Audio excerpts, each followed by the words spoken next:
So next up, we have something that's traditional for this time of the year, which is we have trainee research presentations. And it's really quite an honor to be able to invite trainees from across the province to come and to present their work.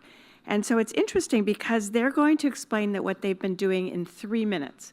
And what we'll do is we'll have 5 of our trainees will come up for the first round, and then we'll have an opportunity to ask some questions from them, and then we'll hear from some other trainees a little bit later on.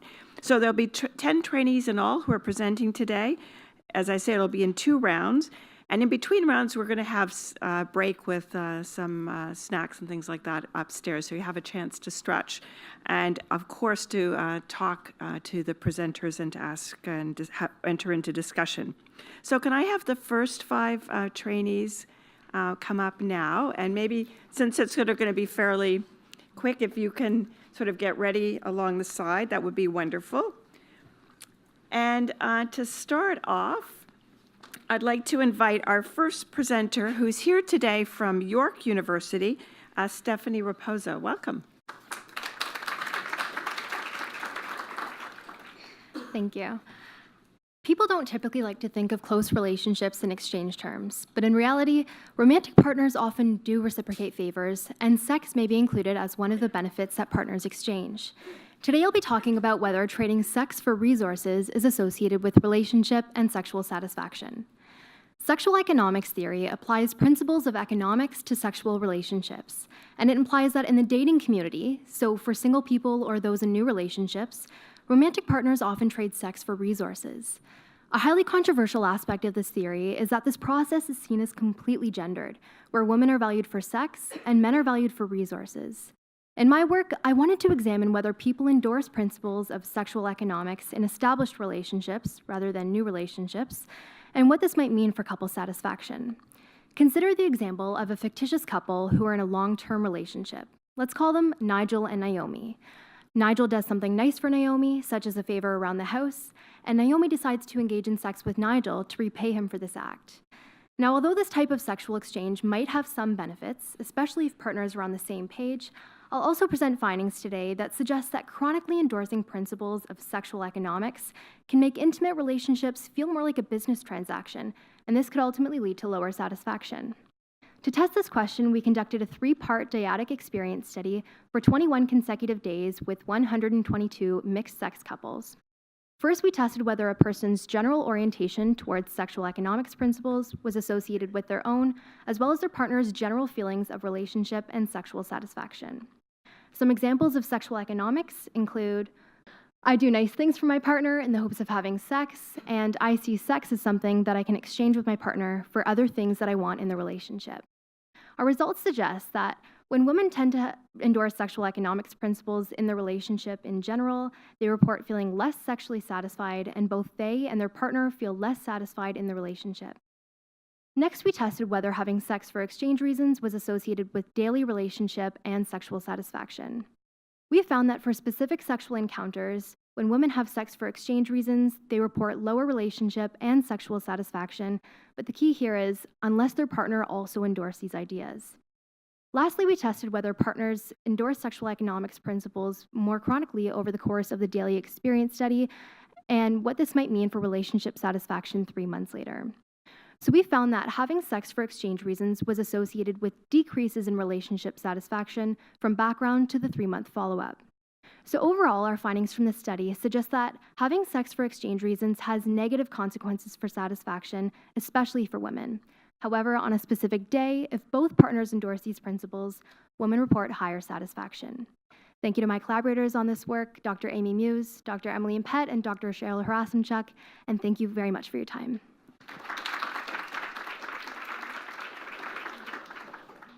So thank you very much. And next we're going to invite from the University of Ottawa, Elise Fortier. Welcome.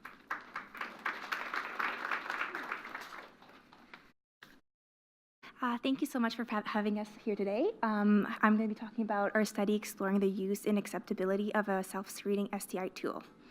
So young adults in Canada have the highest rates of sexually transmitted infections, or STIs, such as chlamydia and gonorrhea. Most individuals infected are asymptomatic and are unaware of their infection status, which has important implications for disease transmission. Lack of sex-positive education, limited knowledge of STIs, fear of judgment, and stigma pose barriers to women seeking STI screening. An at-home self-screening device could provide a discrete tool for young women to monitor their sexual health and to experience healthy sexuality. Through our project, we aim to explore the use and acceptability of a new STI self-screening tool and document users' experiences among young women studying at the University of Ottawa. We recruited female students to participate in a baseline survey and invited eligible participants to partake in a longitudinal study to use a free cervical STI self-screening tool. We also conducted in-depth interviews with young women, with a subset of women who use the tool. As of May 2018, 483 people have completed our survey, 208 self-screening kits have been given out, and 20 women participated in our in-depth interviews. Our preliminary quantitative and qualitative findings suggest that there is a great enthusiasm surrounding this device. Women found the tool was easy to use, convenient, and discreet. Our study also suggests that the introduction of an effective and safe self-screening tool could both increase the rates of testing and address significant systemic barriers. The use of a home screening device may reduce in-clinic wait times and address the need for more youth-friendly, sex-positive, non-judgmental STI testing and treatment services. So one woman from our study explained how easy and convenient it was for her to use the STI self-screening tool. I liked that it was easy, it was fast, and that I was comfortable in my own environment and that nobody else had to know that I was doing it. And then my results, they came right to me through email. That was super convenient. All I had really to do was pick up the kit, do it, and send it off. I didn't really have to do anything else. Another woman explained how this was a great option for folks who were scared to go to their providers to get STI testing. For somebody who would have anxiety about being in clinics or going to the doctor or whatever, this would be such an amazing option because it's comfortable, you're at home, and you're on your own bathroom, and you can take your time. And finally, one participant simply expressed, "It was just me and my vagina." Thank you.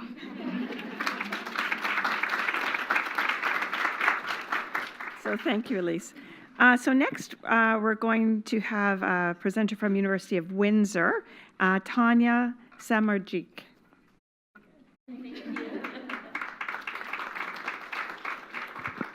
Thank you. My presentation is titled Women Self-Silencing with Abusive Male Partners. I'm going to be presenting a small piece of my master's thesis, which hasn't been done yet, and I'm working with Dr. Charlene Sen.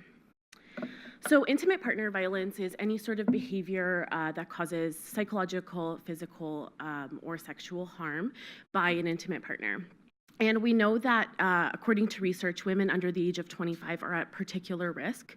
One study conducted in 2003 by Smith, White, and Holland with over 1,600 women over 4 years found that 64% of women experience both physical and sexual abuse at least once in their university time.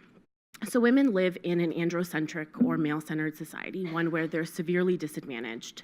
And so through socially sanctioned norms, gender norms, and their disadvantaged role in society, women are taught that they need to respond to external expectations of others while also ignoring their own needs. And this has serious consequences for intimate relationships. So one form of this might be self-silencing, which is the purposeful hindering of one's self-expression. So it's expressed through things like over-caring for others and judging oneself through external standards, and comes to result in this experience of tension and conflict between one's inner angry self that wants to express how it feels and the outer socially compliant, socially acceptable version of self as a woman. And so most of the research in self-silencing has focused on a clinical context, so typically women that are suffering from depression. We haven't really looked at it in a non-clinical context, but the limited research that we do have shows that women experiencing intimate partner violence may be more likely to use self-silencing. So specifically, they may be using it as a way of delaying the inevitable, so knowing what their partner's triggers are and attempting to delay the oncoming abuse.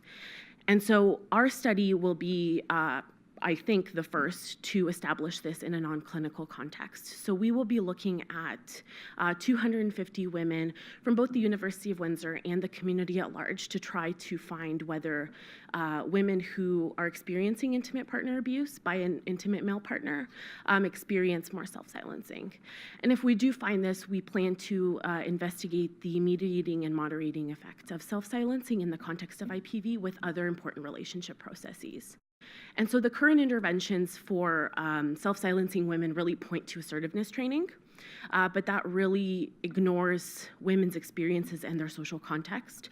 And so we're hoping that our study provides revisions to current interventions and provides content for newer interventions to help women that are emerging from relationships with abusive intimate men.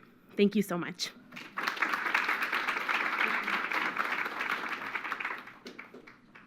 So thank you very much. And now we're going to hear from York University and Juliet Strugo.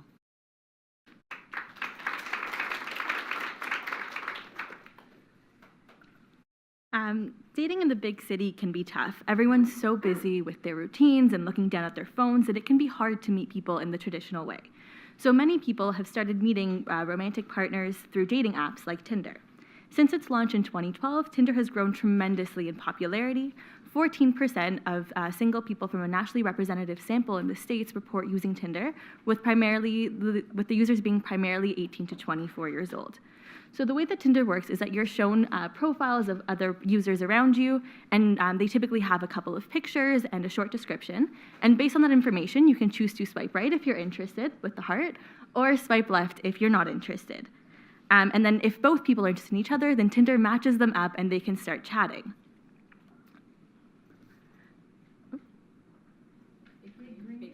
Big green button.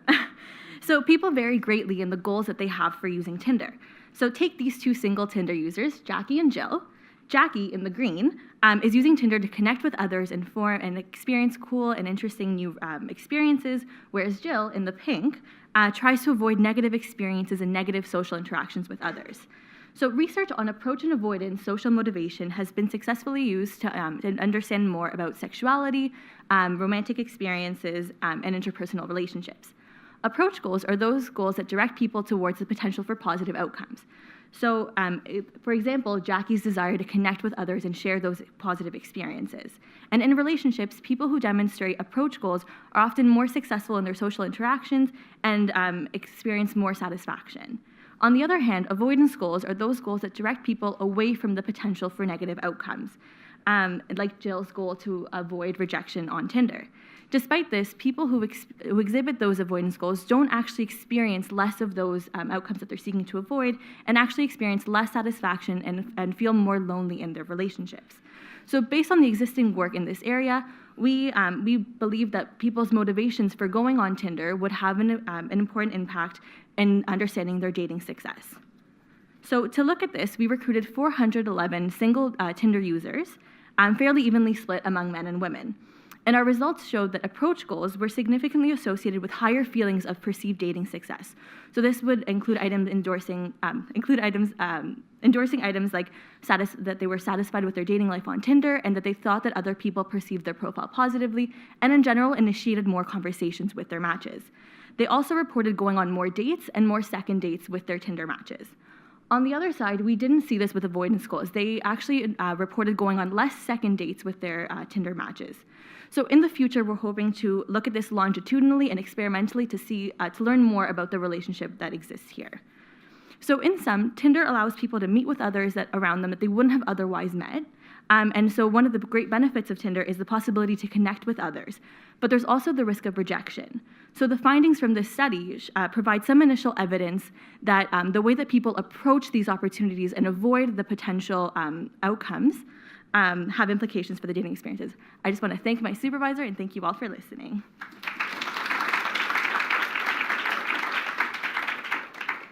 So the last trainee presentation in this series will be from the University of Toronto and Rebecca Horn.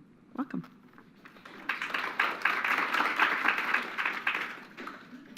Hi everyone, so my name is Rebecca and today I'm going to be presenting a project on emotion regulation during sex. scenario. So emotions are universally experienced, and they're essential in helping us understand and respond to the world around us. However, if we express all of our emotions at every single point in our lives without any type of filter, our relationships might get a little bit chaotic. As such, romantic partners often regulate or control their emotions in their everyday interactions to achieve particular goals, such as when you display a neutral face to your partner when they just told you that the supper you prepared tastes like cardboard. So now I want you to take this type of thinking and bring it between the sheets. That is, what about emotion regulation during a sexual encounter? Well, sex might be a particularly emotional and sensitive context that evokes a strong desire for partners to control their emotions. So we explored two specific types of emotion regulation during sex. The first is amplifying positive emotions, which is expressing more positive emotions than you're actually feeling, or expressing and exaggerating your display of sexual desire. The second is suppressing negative emotions during sex, which includes failing to express negative feelings or concealing feelings of sexual disinterest. So we wanted to determine, how does partners' sexual emotion regulation impact their sexual and relationship well-being, both on a day-to-day basis as well as over time in relationships when these strategies are used more chronically. So to answer these questions, 122 long-term couples were recruited through online and community advertisements. Romantic partners first filled out a baseline survey about their relationships, and then for 21 days completed mini-surveys about their emotion regulation during sex on days that they had sex, as well as we followed up with them with a survey 3 months later where they continued to report on their relationships. And so overall, 3 key findings emerged from our study.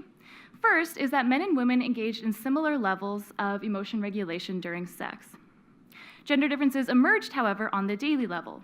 That is, our second finding was that women experienced lower relationship and sexual satisfaction on days when they suppressed their negative emotions during sex, whereas men experienced lower relationship and sexual satisfaction on days when they amplified their emotions, positive emotions during sex. And third, the chronic use of suppression predicted lower relationship satisfaction and commitment, as well as increased thoughts about breaking up 3 months later. So in conclusion, sexual emotion regulation seems to detract from partners' sexual and relationship well-being, but different types of regulation seem to be more salient detractors for men versus women. But importantly, the chronic use of suppression might be particularly detrimental to the maintenance of relationships over time. So perhaps different emotion regulation strategies, such as thinking about the sexual encounter in a different way, or simply rejecting your partner's sexual advances in really reassuring ways, might be better options in these situations. Thanks for your time and attention.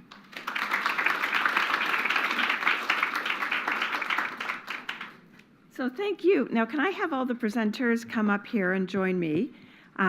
Great presentation, so a big round of applause. Thank you. And it's your time now in the audience to have questions. So do we have questions coming forward? Okay. Do you want to go ahead? And we need a microphone. Yeah.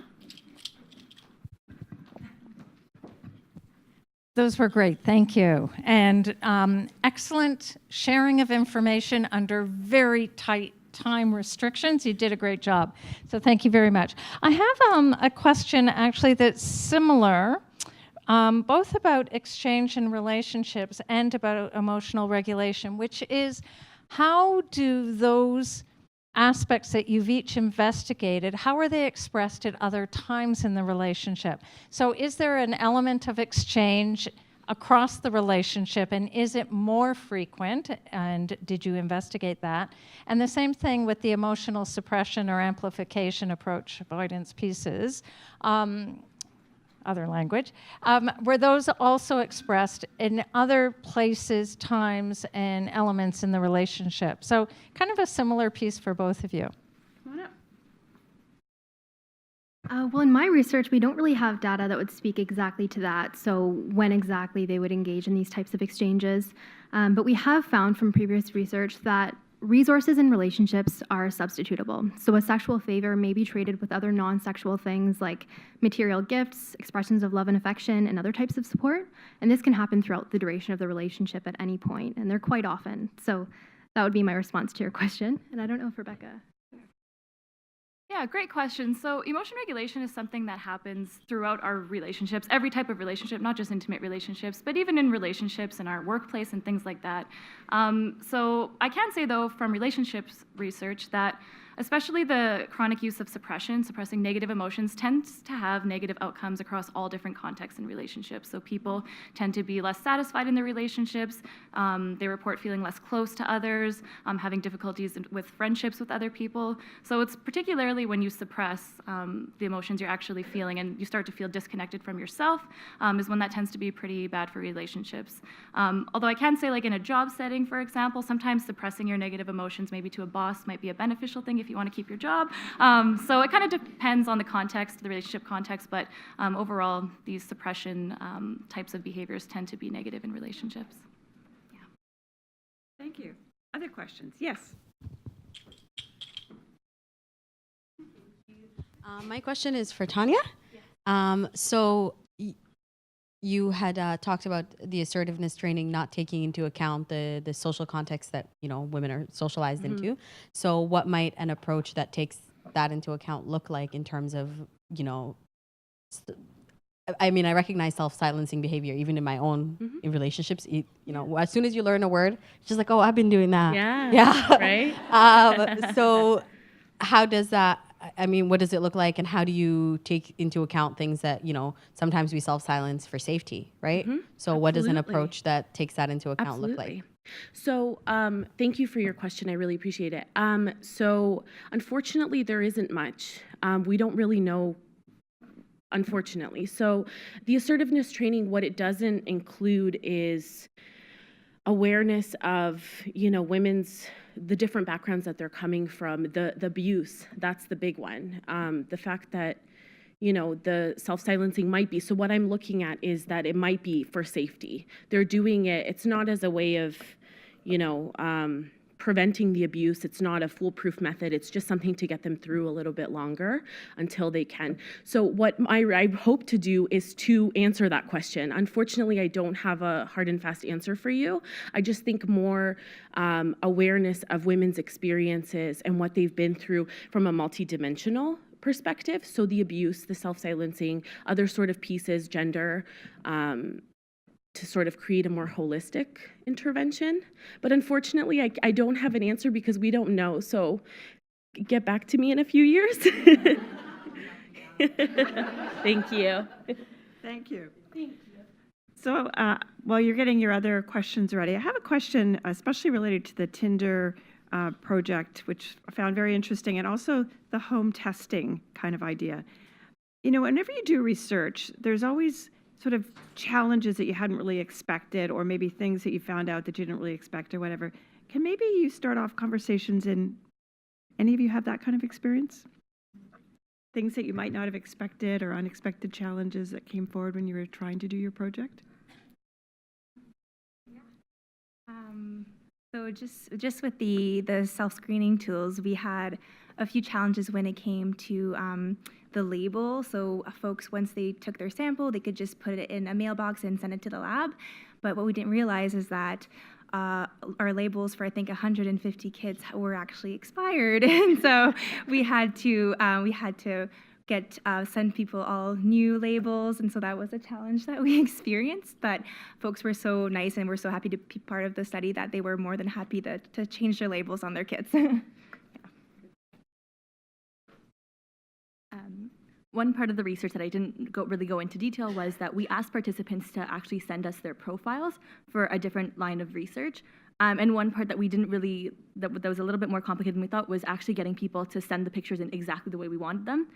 I tried to make steps for people to follow, and that wasn't really clearly, they weren't always that clear. So we did have to cut out quite a few profiles, but you live and you learn, and we know for next time. Good. So thank you very much. I think fabulous presentations and great answers to the questions. So thank you very much.